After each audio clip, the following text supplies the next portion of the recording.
Oke, menanyakan kabar. Oke, menanyakan kabar ketika kita sudah kenal maupun belum kenal. Terus selanjutnya, kalau misal belum kenal nih, belum kenal sama temannya, kenalan, kenalkan nama, asal dan latar belakang kamu saya. Nah itu. Terus selanjutnya setelah kenalan, ngajak makan. Oke, nggak apa-apa ya ngajak makan ya. Nanti ngobrolnya pas waktu makan. Nah itu salah satu bagian menekan dari urutan kita berkomunikasi. Gitu. Oh ya, di sini ada yang tahu nggak sih apa itu etika? Iya. Satu kata aja. Ketika kalian itu mendengar kata etika, sikap, oke, terus perilaku, ada lagi kebiasaan, ya, dan lain sebagainya. Oke, itu termasuk dalam pengertian etika secara singkatnya. Jadi kita pada pagi hari ini akan membahas materi mengenai etika komunikasi. Yang pertama adalah bagaimana sih alur komunikasi. Nah, teman-teman, anak-anak harus tetap ingat ya bahwasanya kalau komunikasi itu harus ada yang namanya komunikator dan harus ada yang namanya komunikan. Kalau cuma ada komunikator, itu ngobrol sendiri, ya, itu bukan dinamakan namanya komunikasi atau sebaliknya. Dan alur di komunikasi itu yang pertama ada komunikator yang diinterpretasikan melalui pesan dan kemudian disalurkan entah itu melalui media buku, media sosial dan lain sebagainya, yang akhirnya nanti bisa ditangkap pesan tersebut kepada komunikan dan ada timbal balik dari komunikan ke komunikator tersebut. Gitu. Itu adalah alur komunikasi. Selanjutnya, nah, anak-anak bisa scan dulu materi pada pagi hari ini melalui barcode yang sudah ibu tampilkan di depan. Ya, karena itu menyiapkan untuk digital pembelajaran. Gitu. Udah, ada yang terkendala untuk mengeceknya? Oke, udah ya. Selanjutnya, mari kita bahas mengenai etika komunikasi bisnis. Komunikasi bisnis adalah membangun hubungan yang profesional, yang baik dengan etika komunikasi itu benar. Dan definisikan sendiri bahwasanya komunikasi adalah suatu proses pertukaran informasi di mana antara satu individu dengan individu yang lainnya secara berkelompok atau dua orang minimal. Nah, sesuai dengan fakta di lapangan menunjukkan bahwa dalam organisasi atau dunia bisnis khususnya itu selalu terjadi yang namanya konflik. Nah, konflik itu bisa disebabkan dengan hambatan komunikasi bisnis yang buruk gitu. Nah, konflik sendiri memiliki makna bahwasanya bagian dari kehidupan suatu organisasi atau dunia bisnis yang bersifat destruktif ataupun produktif. Pengertian etika dalam bahasa Yunani yaitu ethos, di mana ethos itu berarti tempat tinggal. Silakan anak-anak bisa memperhatikan itu terlebih dahulu. Ethos dalam bahasa Yunani yaitu tempat tinggal, kebiasaan, adat, watak, akhlak, sikap, dan cara berpikir kita. Nah, sedangkan secara etimologi atau secara istilahnya bahwasanya etika adalah ilmu tentang apa yang biasa dilakukan atau ilmu tentang adat kebiasaan. Gitu. Dalam perspektif Islam sendiri, gitu ya. Tadi kan dalam perspektif umum bahasa Yunani. Nah, kalau dalam perspektif Islam itu bahwasanya etika komunikasi adalah seluruh rangkaian kegiatan dalam berkomunikasi.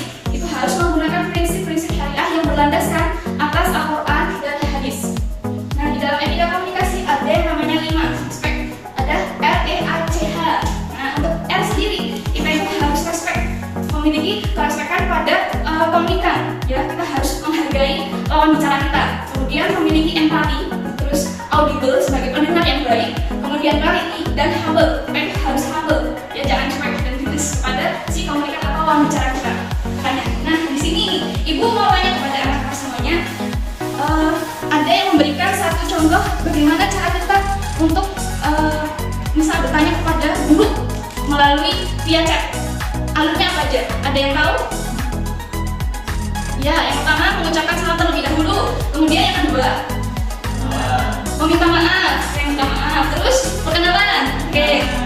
Terus selanjutnya menyebutkan sudah tujuan. Oke, selanjutnya ibu mau minta nih satu contoh dari anak-anak ketika mengecek gurunya. Mbak Lina.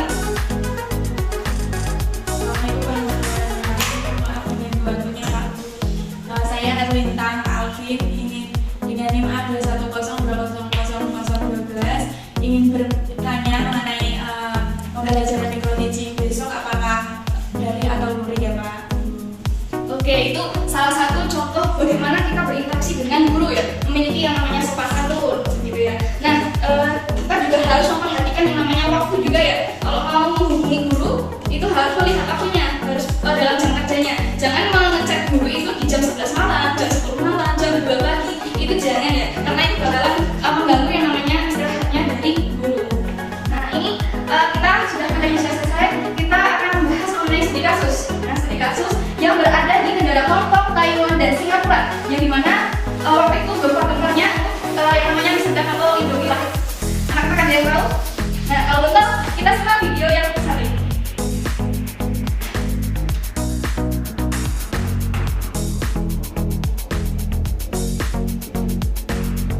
Nah, semua tersebut ekspresi menarik dua pestisida karena yang pertama deteksi adanya kandungan pestisida yang bernama etilen pestisida. Yang kedua, bagian Korea spesies dan Korea spesies dan bagian apa yang suka makanan itu. Dan Hong Kong juga menarik negara disedap yang bermerek ayam garis Korea. Nah, dalamnya ada kandungan pestisida.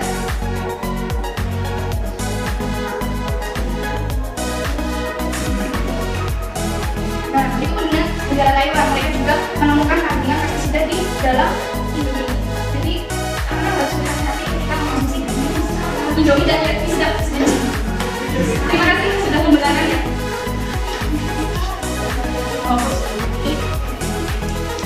Nah, ini ada total kan juta 431. Nah, itu adalah tentang studi kasusnya. Sekarang ibu akan membagikan menjadi kelompok, ya. Nah, untuk kelompoknya tidak berdiri sendiri, tapi ibu sudah menyiapkan bahan untuk apa namanya? Kocokan. Nah, kocokannya. Bisa kan ambil satu.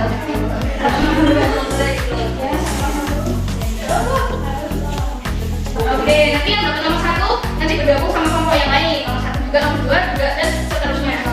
Gitu.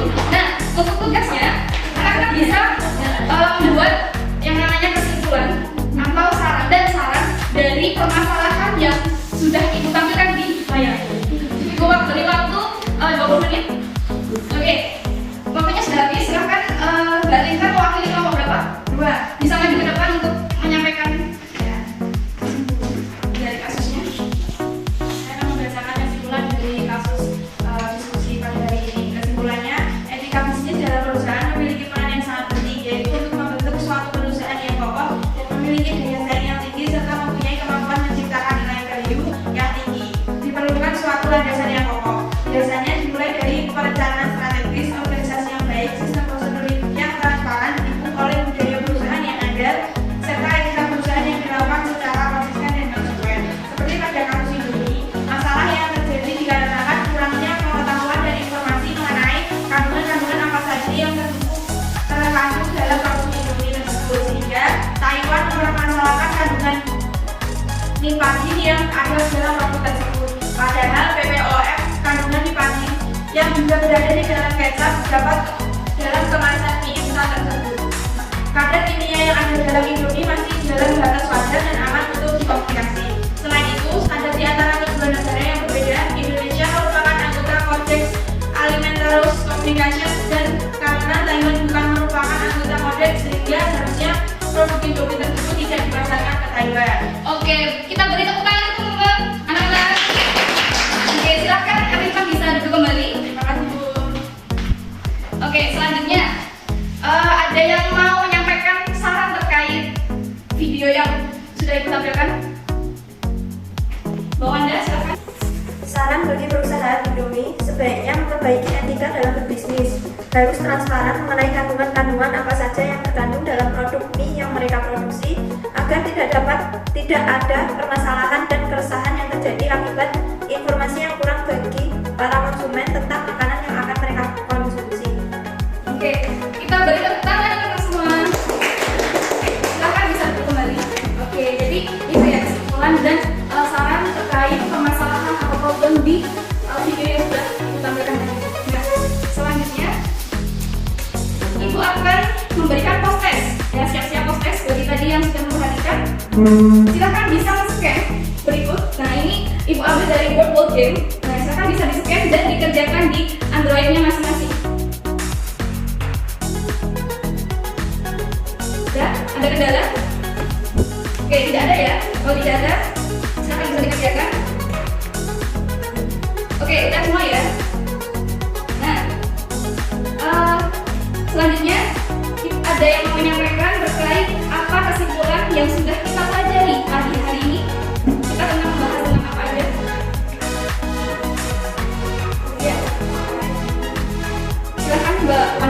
Dari materi yang disampaikan tadi dapat disimpulkan mengenai materi komunikasi bisnis. Nah, komunikasi itu adalah suatu proses pertukaran informasi antara individu dengan individu lainnya atau dengan sekelompok orang. Seorang komunikator yang efektif akan mencoba secara jelas dan akurat mengirimkan pesan berupa pikiran, perhatian, dan tujuan kepada penerima pesan melalui sebuah proses. Oke, kita beri aplaus lagi anak-anak. Oke, siapa bisa duduk kembali Mbak Wanda? Nah, selanjutnya Ibu akan memberikan tugas untuk anak-anak kerjakan di rumah. Nah, nanti untuk tugasnya Ibu akan share ke grup dan diwakili dengan ketua kelasnya. Dan selanjutnya kita tutup dengan bacaan hamdalah dan doa kafaratul majelis bersama-sama.